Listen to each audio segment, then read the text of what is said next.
We have already seen how rites of passage usher people from one stage of life to the next, preparing them psychologically for their new roles and preparing the people around them for changes in their relationships.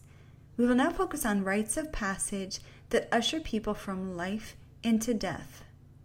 Death is frightening and destabilizing for the dying person and for loved ones.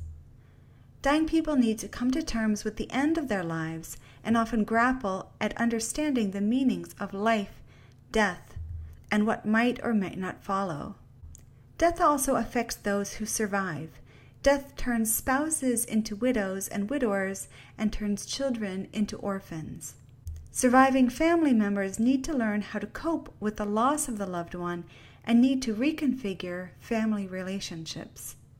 Rituals often ease this transition, helping the dying person and loved ones to cope psychologically and adjust relationships. However, cultures vary widely in how they conceptualize death and what lies beyond, and therefore rituals surrounding death, what we call mortuary rituals, take very different forms. To start the topic of ritual and death, please read Barbara Meyerhoff's chapter, A Death in Due Time, Construction of Self and Culture in Ritual Drama. Meyerhoff conducted ethnographic fieldwork at a Jewish retirement center in California, and these photos are of her and some of her research participants.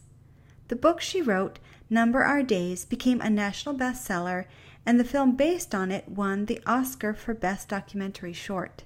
The chapter you will read is actually from a different book, but it is out of the same research. The chapter is about a man, Jacob Kovitz, who dies at his birthday party at the retirement center. Apparently knowing that his life was coming to an end, he laid elaborate plans for his birthday. We might say that he created his own mortuary ritual.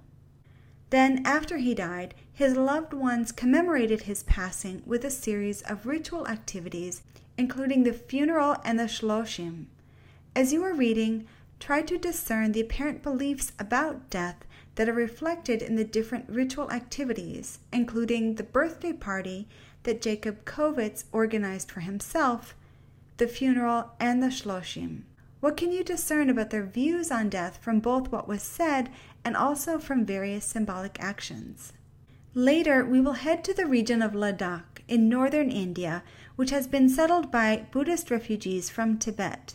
You will watch the video, The Tibetan Book of the Dead, A Way of Life. Buddhism is the primary religion in Tibet and in Ladakh and other Tibetan religious communities in northern India. In Tibetan Buddhism, an ancient text, the Tibetan Book of the Dead, Bardo Todol, is read to a person who is dying, and then also following the death. This image is a tanka, a religious Buddhist painting which represents several spiritual beings mentioned in the Bardo Todol. The film shows the mortuary rituals following the death of an elderly man and also shows how practices of the Tibetan Book of the Dead have been incorporated into hospice care in California. You should only watch part 1 of the film, subtitled A Way of Life, which runs for the first 49 minutes.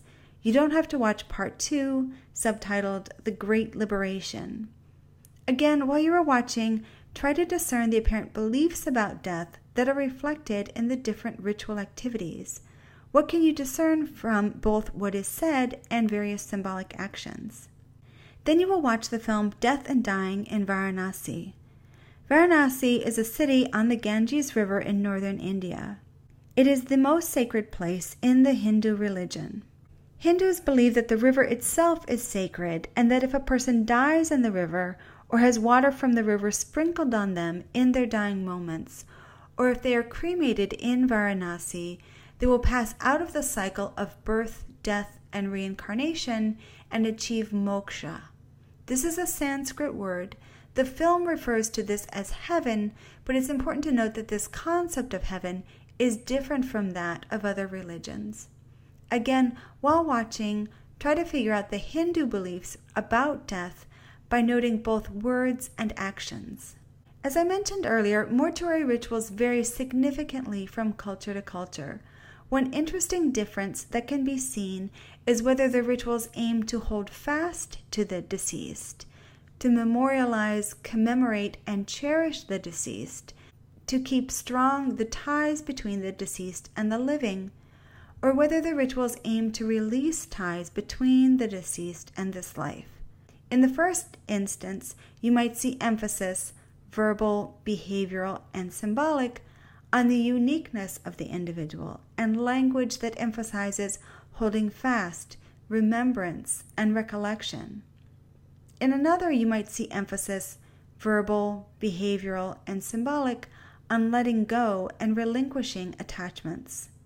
As you are reading about the rituals surrounding the death of Jacob Kovitz, and then watching the two films, try to discern the patterns in the different rituals. Are the rituals in each case designed in a way to preserve ties between the dead and the living, and to hold fast to the deceased? Or are they designed in a way to release the dead and loosen ties? Preserving the body for millennia, such as did the ancient Egyptians, or setting the body in a boat, sending it afloat, and then setting the boat aflame, as in a Viking funeral, are examples of these two different ritual approaches, but there are many other ways to verbally and symbolically represent different approaches to death, dying, and the deceased. Your conclusion might be the same for all three cases, or it might be different.